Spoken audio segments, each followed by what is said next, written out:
tambaluslos, nakahanda na maging presidente.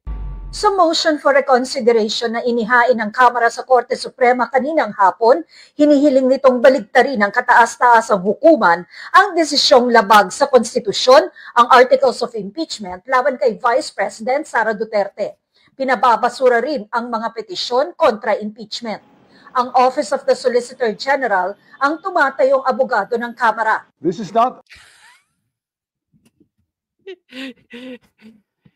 Naghain sila ng MR sa Supreme Court. Pag-usapan natin dito yung realidad. Yung totoo lang. Kasi hindi ka naman sa lower court ka nag-request eh. Hindi naman lower court ang nag-decide at nagre-request ka sa Supreme Court na may gawin pa. Or sa ibang ahensya man lang. Di ba? Kung iba. Kaya lang, ito po, ang nagdesisyon, Supreme Court na. Tapos maghahain ka ng MR sa Supreme Court din. Ano yung sasabihin ba ng korte na nagkamali sila? Sasabihin mo mismo ng Supreme Court? Sasabihin ba nilang tanga sila? Ay kung hindi ba naman talagang inutil to si Tambaluslos?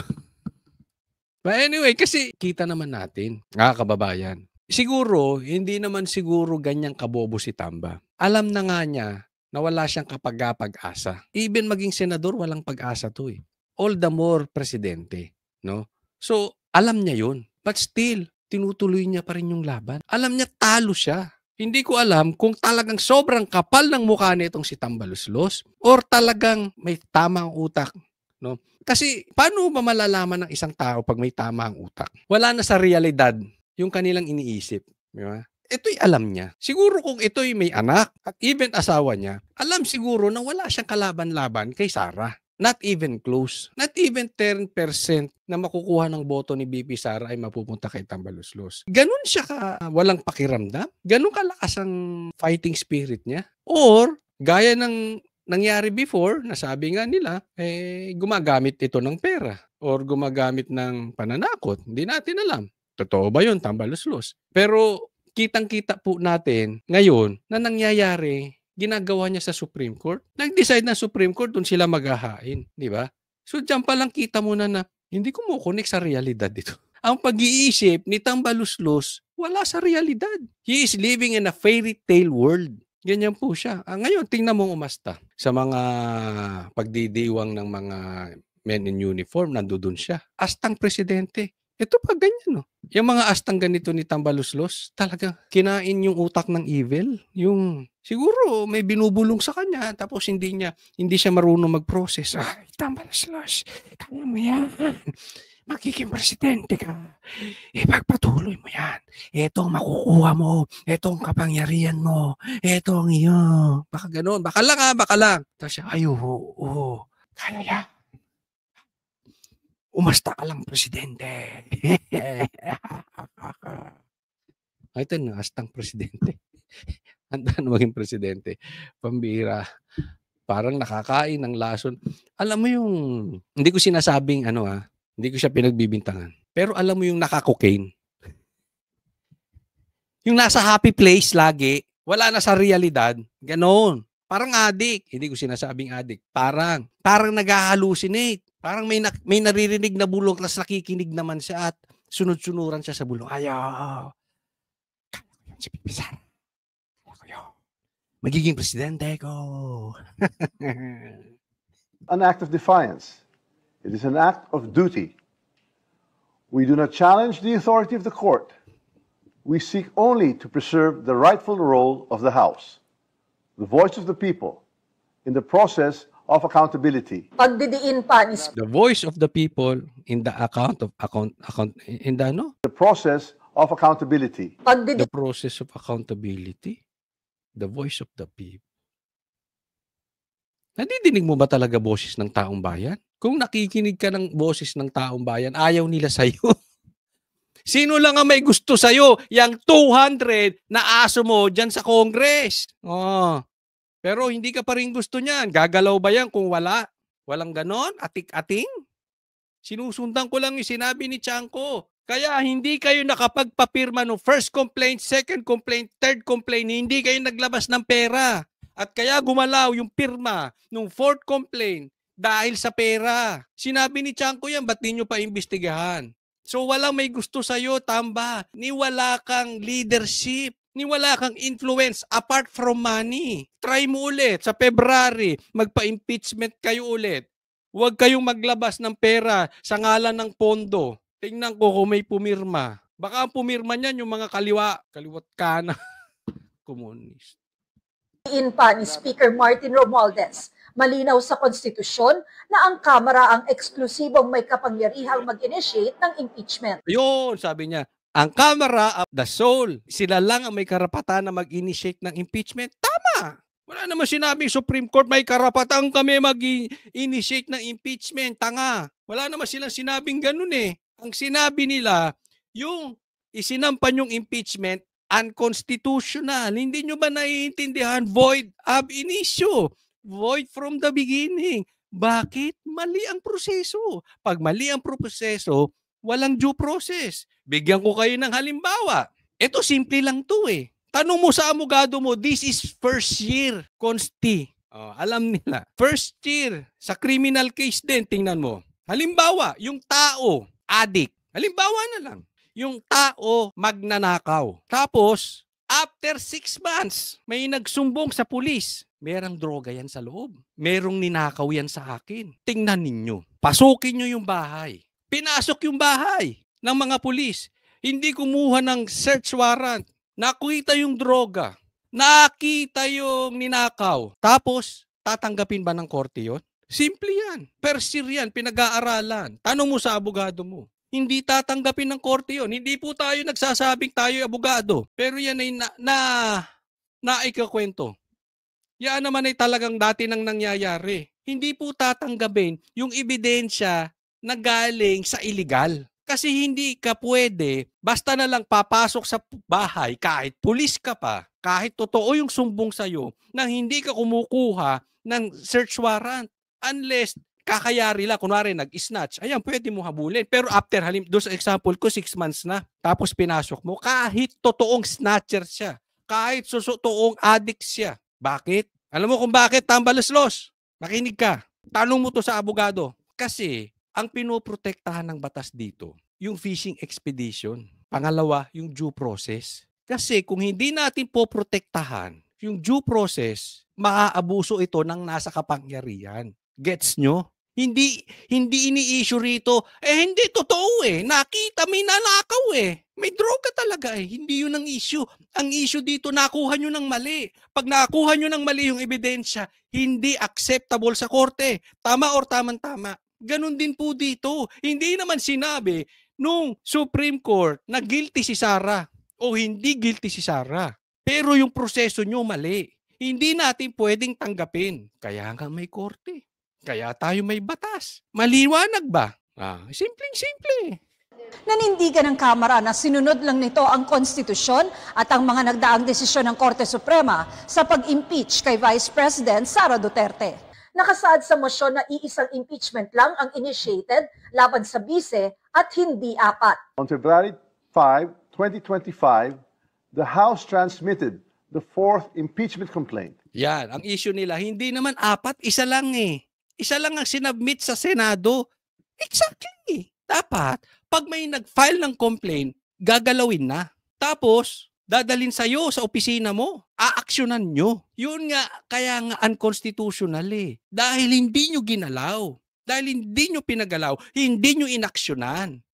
Nagigets mo na. Ang hirap nyo namang umintindi, tambaluslus eh. Filed and signed by 215 members to the Senate. Hindi yun yung issue. Hindi issue yung ano. Actually, may issue pala doon. Yung issue ni Chanco na yung sumayin, may natanggap na pera. But hindi yun ang issue ng Supreme Court. Ang issue nila, mali.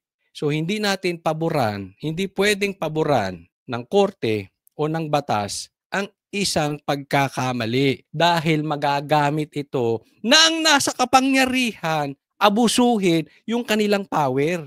That is the main reason kaya tayo may proseso para walang abusado, tamba.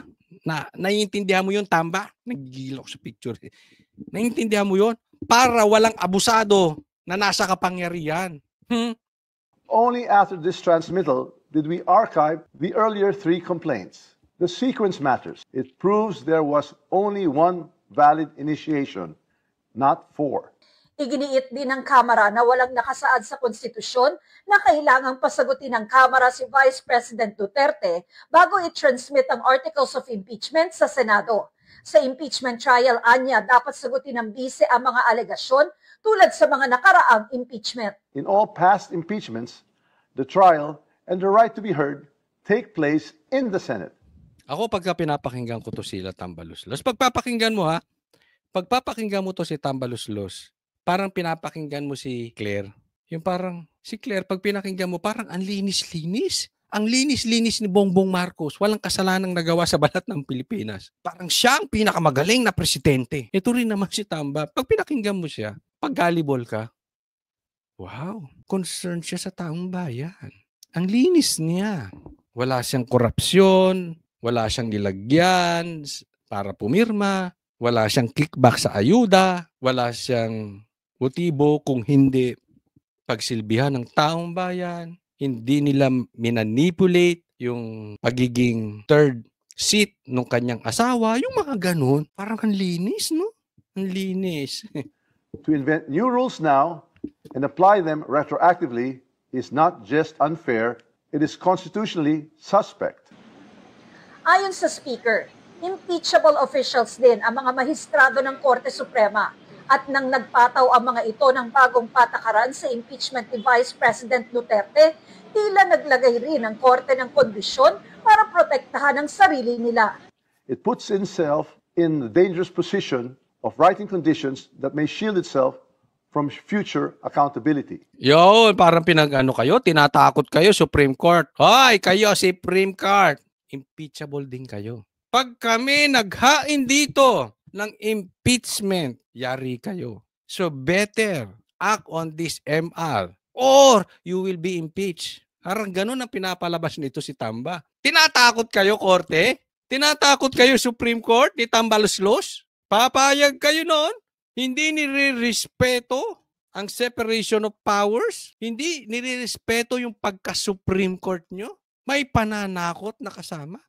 Impeachable kayo, Supreme Court? Kasi ang punto niya dito, nag-apply daw ng bagong rules ang impeachment, ang Supreme Court sa impeachment, na pinapahiwatig niya na kaya sila nagpasok doon ng panibagong rules. According to Tambaluslos, alam mo naman ito, pag nagsalita ito, kala mo kalinis. At pag nagpasok siya nandun nagbago sila ng rules doon sa impeachment because gusto ding nilang protektahan yung sarili nila. Kasi parang pinahirap yung impeachment in protection para proteksyonan yung sarili nilang Supreme Court.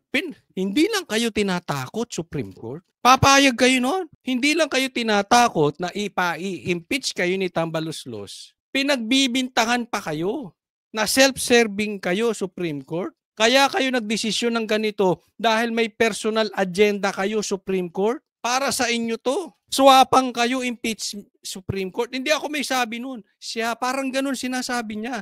Pinagbibintangan kayo. Yung decision nyo is for you alone, Supreme Court. Ganun ang punto nitong mama na ito. Masama talaga ang tabas ng dila. Samantalang hindi niya kayang sagutin si Tiangco. Samantalang ayaw nilang tanggapin yung hamon ni Magalong. Masama ang tabas. Diba? Ano sinisilip nila yung confidential ni BP Sara? Tanungin kita, Tambaluslos, sino ang mas mataas ang confidential funds? Ikaw o si BP Sara? Tanong lang. Tanong ko rin, sino mas mataas ang confidential funds? Si BP Sara o si Bongbong Marcos? Tanong lang din. Bakit lahat sinilip nyo? Ay, si Sara sinilip nyo, yung iba hindi nyo masilip. That is not how checks and balances work. Nilinaw ng Speaker na hindi layo ng Kamara na pangibabawa ng Korte Suprema. Gusto mo, Tamba, pustahan tayo kung para mananalo kang presidente o hindi. O vice president. Hindi ka mananalo, oy. Huwag kang ambisyoso. protektahan ang proseso sa accountability.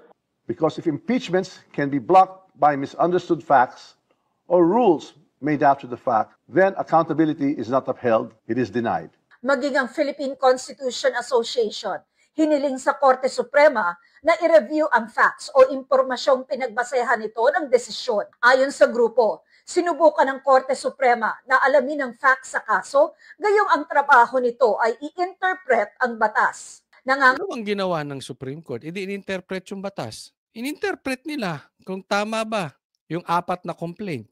Anong sabi? Hindi, unconstitutional. Sino ba nag-i-interpret ng batas? Yung Supreme Court o si Tambaluslos? Lumalabas ngayon ang nag-i-interpret nga si Tambay. Hindi ba? Simple-simple. Lumalabas to. Parang ang gusto niya, oy, huwag kayong makialam sa amin, Supreme Court. Amin to.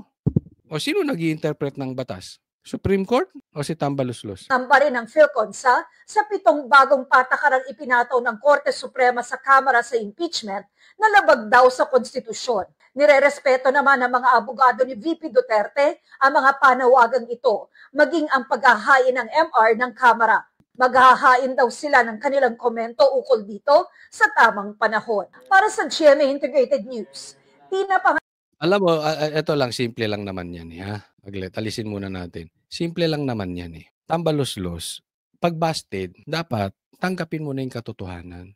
Talo na kayo Kung hindi mo kaya sa may pagkalalaking laban, si BP Sara, be a good loser. Hindi mo kaya Better luck next time. Ayusin mo yung probinsya mo. Payamanin mo yung probinsya mo. Linisin mo yung probinsya mo katulad ng ginawa sa Davao. Baka magustuhan ka na tao. Pero napaka-insecure mo na tao na yung naihahambing ko to sa isang lalaki na pinipilit niyang gustuhin siya ng babae na ayaw naman sa kanya. Busted, hirit pa rin ng hirit. Tapos pagaganahin yung kapangyarihan at pera. You are a loser, Tambaluslos. Next topic po tayo. Ito, pag-usapan natin. Ako, matindi ito. May balita po tayo dito. Delikado Pilipinas, sumama si Lisa. Sumama si Lisa sa India. Delikado. Meron tayong naririnig na bulong-bulungan. Totoo ba to? Pakinggan natin. Si PBBM para sa kanyang state visit sa India. Layo ng Pangulo na patibayin ang ugnayan ng dalawang bansa sa larangan ng depensa at ekonomiya. Narito ang agenda report ni Ivy Reyes. Bilang pagdiriwang sa 75th Diplomatic Relations ng Pilipinas at India, umaasa si PBBM para sa isang productive na state visit from August 4 to 8. Ang nangunguna sa agenda ng Pangulo, Defense, Economy at Science and Technology. Ayon sa Pangulo, nagkakasundo ang India at Pilipinas sa napakaraming bagay. Isa na riyan ang pagrespeto sa international order. Our two countries share several core interests, such as our democratic ideals, our respect for basic freedoms, and the preservation of a rules-based order in the international arena. Our geostrategic position as coastal states that border the busiest international trade routes and critical sea lanes of Ayan na sinasabi ni Bongbong. Meron po tayo naririnig dito na medyo problema. Ang pagpunta raw niya dyan ay tungkol sa defense at economy. Meron tayo naririnig, hindi ko pa ma-confirm kung ito ay may katotohanan. Pero kung ito ay may katotohanan, medyo may problema tayo. Maalala po ninyo, alisin muna natin dito si Maalala po ninyo na si Bongbong Marcos nagpunta ng Amerika. At puro kahihiyan po ang nangyari. Puro kahihiyan po ang naidalot. Alam mo, yung ininsulto ron si BBM Zero tariff ang Amerika, tapos tayo 1%. Ay, 1% lang ang naitawad natin. 19% tayo. Tapos tinawag pa ni Trump na magaling na negotiator si Bongbong Marcos. Yun pa lang, kung nag-iisip kayo, that is an insult of a president to a exactly head of the country din, na presidente rin ng Pilipinas. That is an insult. Tinawag kang good negotiator, tapos 1% lang ang natawad mo. Samantalang yung ibang bansa, ang laki ng naitawad sa tariff, tinawagan lang. Ikaw pinapunta dyan, pinakain ka, pinatira ka doon sa kanilang yung isang hotel nila doon nakatabi ng White House, tapos 1% lang naitawad mo. Yung pagtawag ni Trump na ganun, sarcastic po yun. That is an insult, not only to the president, but to the country, the Philippines. Iniinsulto pa tayo na, bobo, mababa ang tingin namin sa inyo. Pupurihin ka namin. Di ba? Yun di ba? Simpleng-simple yun Yung halimbawa doon sa grupo nyo, meron yung hindi pinakagwapo, sabihin na lang natin ganun. Tapos sinabi, ikaw ang pinakagwapo sa lahat. Tapos ngiti-ngiti. Ay talaga! Ganun po ang ginawa ni Trump. At yung reaction ni Bongbong, tuwan-tuwa. Ganoon po. At yung mga amuyong ni Bongbong, tuwan-tuwa. Kahiyan po yan. Ang nakakatakot dito, ang sabi na hawakan tayo sa liig. Why? because may namatay doon. Remember that. History ng Pilipinas na bumiyahe ang First Lady na merong namatay at umamin na yung asawa ay nag-cocaine, nagturok, nagmariwana at uminom. Di umano. Ang sabi, hindi naman part ng entourage. Pero yung asawa, yung babae na umamin, part ng entourage, tinanggal nyo na ba? O nakaposisyon pa rin? Only in the Philippines. First time nangyari sa Pilipinas na may namatay. Kaya nga ang sabi, kaya nakuha ni Trump ang gusto niya sa Pilipinas at hindi pa natin alam kung anong kondisyon meron dyan. Kaya dahil doon sa namatay, kaya ganyan na naging transaction nila. Yan po ay nakakatakot. Yan po ay nakakahiya sa bansang Pilipinas. Talagang nainsulto po tayo doon, nayurakan po tayo. And now, pumunta ng US si Bongbong, di ba? Hindi sumama si Lisa. Ngayon, sumama si Lisa sa US. Anong meron? Bakit si Lisa hindi sumama sa US? Bakit si Lisa sumama ngayon sa India? Yan ay malaking isipin para sa taong bayan na may katotohanan na talagang may sabit si Lisa sa Amerika. You will not consider going to India without going to US. At yung lakad ni Lisa ay biglaan, di ba? Ay yung lakad ni Bongbong ay biglaan. Hindi po ganun magpatawag. Nakaplano yan. Sabi nga, even 6 months o even 1 year ang pagpapatawag ng head of state. Basta na lang biglang lumakad si Bongbong at hindi kasama si Lisa. Ngayon, lumaki yung usapin na may katotohanan na di umano ay walang magawa si Bongbong. Kasi nga yung hindi pagsama ni Lisa, it confirm na baka mamaya hindi na siya makauwi ulit. Baka mamaya i-hold siya ron. Baka mamaya imbestigahan siya ron. Okay? Hindi po natin sure kung gagawin niya ng Amerika. Pero something is missing. Laging sumasama si Lisa. Sa katunayan, sumama nga ngayon sa India. Tapos, yung pinaka-importanting lakad ni Bongbong Marcos sa kanyang presidential career ay itong meet-up nila kay Trump. Wala nang mas iimportante pa ron ngayong presidente siya sa lakad niya outside the Philippines kung hindi ito. And yet, hindi doon sumama si Lisa. Yung pinaka-importante, hindi sumama si Lisa. Na-hostage ba tayo? Tayong mga Pilipino ang na-hostage? Hindi, tatanong lang tayo. Hindi po natin pinagbibintangan si Lisa. But we are still waiting for explanation on this. Bakit? Inaantay ng taong bayan yan. Bakit hindi ka sumama ng Amerika? At ngayon sa India, sumama ka. Bakit hindi nyo harapin yung taong bayan? Yan naman ang hinihingi nila. Harapin nyo ngayon. Pinag-uusapan na naman yan, defense and economy. Nasa labas na naman ng bansa si Bongbong Marcos. Ano na naman ang kahihiyan? Sabi nga ng iba, Coach, baka may mamatay na naman dyan. Tapos sasabihin lang nila, wala sa entourage. Tapos ang sasagot lang, si Claire. Tapos sasabihin nila, ida-downplay lang nila. Tapos meron na namang ibang balita. Meron namang maghahamon na pulis sa mga Duterte ng boxing para ilihis ang usapin. Baka lang naman, ha? Mag-iingat po kayo. Kung kayo ay may planong gumamit, kung lang naman, hindi tayo nagbibintang. Entourage man kayo o hindi kayo entourage, basta kasama kayong pumunta dyan. Baka kung gusto nyong gumamit sa Pilipinas na lang. Huwag na dyan. Huwag na po nating bigyan ng kahihiyan ng mga Pilipino. Ha? Pakiusap lang. Kasi baka mamaya may mamatay, hindi naman kayo mag-explain. Tapos palalabasin nyo ang masama pa, yung mga nagtatanong, bakit may namatay? Ano ang kinamatay? Bakit hindi nagsasalita si Lisa? Kami pa ang masama. So mag-ingat kayo. Ha? And please, pag nandiyan kayo, pera ng taong bayan ang ginagamit ninyo. Pangalan ng taong bayan ang gamit ninyo. Huwag nyo kami bigyan ng kahiyan. Si Magalong naman, naghamon kay Tambaluslos. Pasok! Ngayon, gusto nila akong tawagin. Tawagin na lang nila ako. Huwag na sila magdadaldal pa. Tawagin na lang nila ako dyan sa Kongreso. At doon na lang kami mag-usap at magkita. Ayun! Ang liwanag niya na. Oh, alam naman natin, okay? Yang galaw ng mga quadcom, tricom, threesome, kung ano-ano mga pinagtatatawag nila dyan sa lahat po yan, grupo ni Tambaluslos.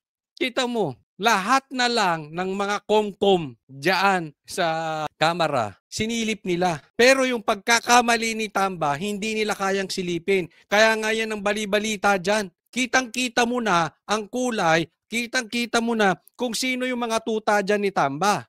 Kaya ito sinasabi ni Magalong, Yan, napaka-importante nito dahil iyan ay hamon kay Tambaluslos. Yan naman ay kitang-kita natin, di ba? Lahat ng galawan dyan, hindi po pwedeng walang approval ni Tambaluslos. Kaya itong hamon ni Magalong, patawag nyo na lang ako, wag na kayong puro daldal. Yan po ay directed kay Tamba. Ang tanong, bakit takot duwag si Tambaluslos kay Magalong? Ngayon, gusto nila akong tawagin. Tawagin na lang nila ako. Huwag na Yun. sila magdadaldal pa. Tawagin na lang nila ako dyan sa Kongreso. At doon na lang kami mag-usap at magkita. Hinihintay ko nga yung kanilang notice at yung kanilang summon. Iginiit ni Magalong na dapat siyang ituring na resource person, hindi akusado sa anumang pagdinig sa Kongreso. Mayroon siyang malawak na alam sa sistema ng mga pagdinig at gusto niya na diretsuhang usapan. Tawagin na lang nila ako. But they have to allow me to do my present. Kasi resource person naman ako doon. Yan. Diyan kung bakit takot tawagin itong si Magalong nila Tamba. Itong grupo ng mga tuta ni Tamba, takot. Hindi nila matatawag to. Bakit? Resource person eh. Diyan pa lang, inuuna na ni Magalong, marami akong ipapakitang ebidensya. At ayaw nilang masilip sila. Ano naman kayang ipatawag niya mga quadcom na yan, mga vloggers lang. Di ba?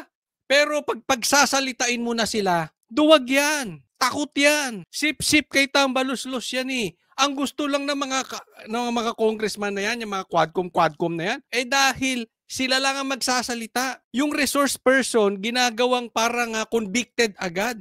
Hindi bilang a resource person o makakapagbigay ng ebidensya para in aid. Yan ang ano yan eh. Yan naman ang talaga para imbestigahan in aid of legislation. Diyan po sila takot. Takot sila sa kayang magsalita na maraming ibibigay na ebidensya. Kaya hamon natin kay Tambaluslos, ipatawag nyo si Magalong nang matapos na po ito. Hindi naman ako accused doon. Huwag nila akong tratuhin na accused ako doon. They have to treat me as a resource person. Besides, ilang beses naman na ako humarap dyan sa congressional hearing na yan. Alam ko na yung sistema nila dyan. Alam ko na rin yung pagka-standing nila dyan.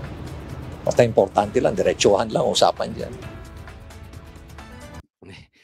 Hanggang dyan lang naman yung yung kongreso na yung grandstanding. Sa katunayan, bubuo na naman daw sila ng Quadcom. Meron na naman silang bubuong grupo. Meron pang tinatawag na, ito yung mga baguhan. Ito mga batang bagong pasok. Meron naman binubuo. Tingnan mo. Gusto nyo, pustahan tayo. Ang iimbestigahan na naman dyan, Duterte. Alam nyo kung bakit? Ito, alam naman ng lahat eh. Unless you are in denial. Si Tambaluslos may pangarap. Si Risa Ontiveros may pangarap. Ang problema nila, duwag sila kay BP Sara. Kaya lahat ng gagawin nila patungo sa Duterte. Patungo kay BP Sara. Bakit? Sabi nga ni BP Sara, etong si Tambaluslos, maliwanag naman yan. Ayaw niya ng kalaban. May kalaban ba siya nung naging congressman siya? Yan ang style niyan. Hindi niyan kaya ng one-on-one. Si Tambaluslos, parang si Torre. Ang gusto niyang kasama kalaban sa boxing, hindi, walang kalaban. Maghahamon ng boxing, alam niyang nasa Singapore. Parehas duwag yan. Si Tambaluslos at si Torre, parehas duwag. Ayaw niya ng kalaban. Ayaw niya ng patas na laban. Di ba? Kaya, gusto niyan eliminate. Tandaan nyo itong sinasabi ko, yung bubuuin nila dyan, Comcom na yan. Kung ano mang pangalan yan, isa lang. Isa lang ang pakay niyan. Siraan si Sara. Ngayon, sila ang lumalabas ang baho. Sabi nga ni BBM, mahiya naman kayo. Alam mo yung flood control project? Ang baho niyan. Kaya nagbaha-baha dahil sa kalat. At bukod sa kalat, mabaho yan. Bakit? May umaalingasaw. Kurakot galing sa kamera. Yan po ang sinasabi. Even yung ayu-ayuda na yan, 777, bakit hindi rin nila kayang patawag si Tiangco? Sinabi ni Tiangco, oy, yung impeachment, yung pirma nyo may bayad yan. Sinabihan sila ni Tiangco, bakit hindi nila mapatawag? Bakit hindi nila maimbestigahan? Kasi nga, duwag. Duwag sila doon sa kayang lumaban. So may mga ipapakita. Kaya nga, kung matapang talaga kayo, Quadcom, Tricom, lahat ng tuta ni Tambaluslos, kung matapang kayo, patawag nyo si Tiangco tsaka si Magalong, tapos na po usapan dyan. Pero kung hindi nyo kayang patawag yung mga yan, may itinatago kayo. At alam yan ng taong bayan. Ibinunyag din ni Magalong ang umano'y overpricing sa mga proyekto tulad na lamang ng rock knitting panel na aniya ay nagkakahalaga ng 25,000 per square meter, gayong ang totoo ay nasa 4,300 lamang. Oh, grabe, no? Yung tubo, 25,300 sinisingil. Yung presyo lang doon, nasa 4,300. Parang ganun lang. Basta nasa 4,000 lang. Laki, no? Ilang ulit yun? 6 na ulit na beses. Ganyan po, kakurakot. Ito, wag na tayo maglokohan. Sa kahit na anong gobyerno. Sa buong mundo to, this is applicable. Hindi ko man nilalahat, pero karamihan. Meron namang kurakot eh. Wag tayo magpaka-virgin. Alam natin yung totoo dyan. Diba? Alam nyo yan. Alam natin lahat. Hindi po pwedeng mas marami pang matino dyan. Talagang meron at merong kurakot. Okay? Karamihan po, hindi man lahat karamihan. Kaya lang itong gobyerno natin ngayon, garap. Sobra. Wala nang nagagawang trabaho, kurakot pa, nanggigipit pa ng kalaban. Yung mahal ng taong bayan, ginigipit. Yung gusto ng taong bayan, ginigipit. Dahil sa pangarap nila, hindi na nila kaya eh. Alam mo yung parang nanliligaw, di ba?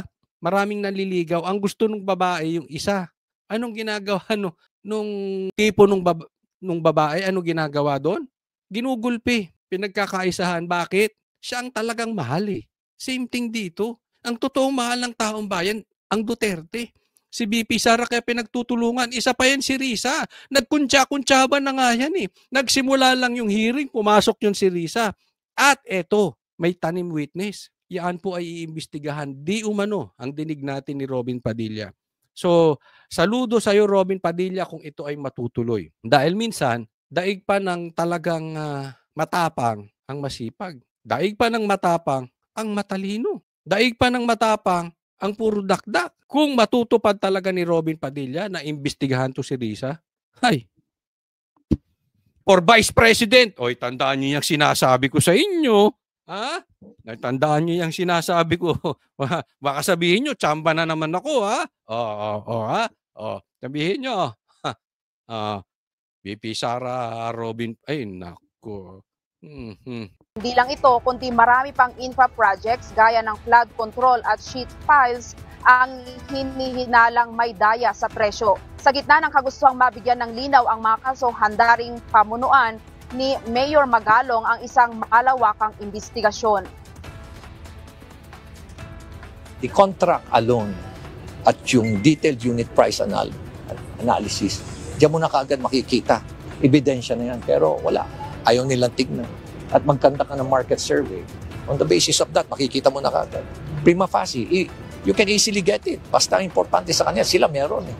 Ako, gawin nila akong investigating unit. Ako maglilid ng investigation na yan. I'm willing to volunteer to be the head of the investigating body. Ito si Magalong, magaling din ito. No? Pag ito talaga din, tama siya, tama. Pag yan ang nag-iimbestiga, mapapansin nyo si Bongbong salita ng salita. Wala namang nagagawa. Di ba? Puro salita. Sino naman ang idinidiin? Duterte.